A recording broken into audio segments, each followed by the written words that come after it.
Hi, I'm Rita Bennett, President of Discovery Group, and I'm joined here today by Craig Taylor, CEO of Defense Metals. Defense is an advanced stage exploration project of rare earth elements in British Columbia, and the project is called the Wicheeda project. I'm sure you've heard of it. And Defense Metals is part of Discovery Group, which is why I'm here to discuss a little bit about the news that's been coming out from Defense. I want to catch up with Craig about this exciting latest news from the company to provide shareholders some insights, a little bit of further insight on what the news means for shareholders.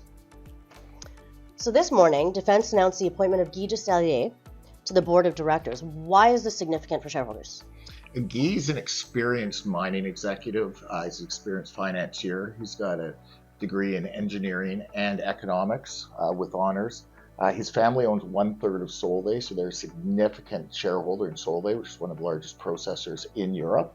And he's got extensive history of bringing mines to production globally in Africa, in Russia, and North America. So we're really honored to, and it's actually a privilege to have him on the board. That's a wonderful addition to the Defense Metals team. So moving on, last month, Defense released news about appointing HCF International Advisors for a strategic funding review of the Wicheeda project.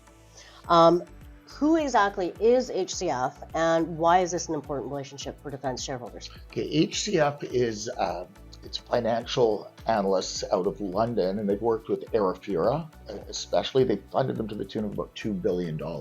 So Sean Gorman is the president. So he did that strategically through offtake agreements with Siemens out of Germany. With that came German government money. He did it with Hyundai in Korea, and that again brought Korean government money. And then they got $500 million from the Australian government. So now they're funded through production, and that's a real success story. And we're hoping to duplicate that with them. And they feel we have a superior project to Arafura, so I'm really looking forward to working with them going forward. So another fantastic addition to Defense Metals, and that's a very, very important relationship. Also recently, so in about February, news was released that mixed rare earth element samples were sent out to two major processing companies. So I guess my first question is, what was the purpose of this, and why is this news significant? Well, really, to have a carbonate that we can ship globally, it's sort of the holy grail of rare earths. It showed we've done the met work, we've produced a product that's sellable. So we've sent it to actually 10 processing companies globally for testing. We've had excellent feedback.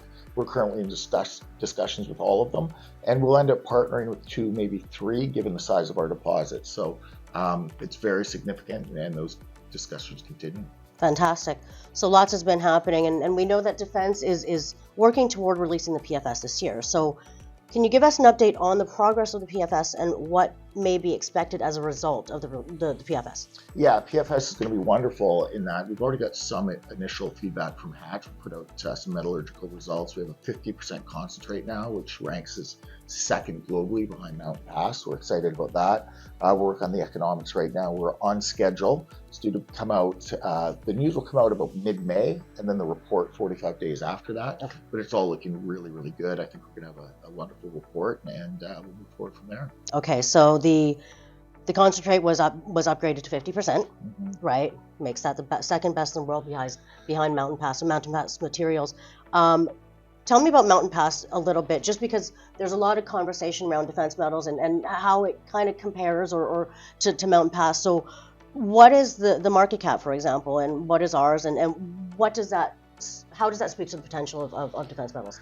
Well, there's certainly a lot of blue sky if you compare us to Mountain Pass. They have about a $3.7 billion market cap, and we're at $55 million.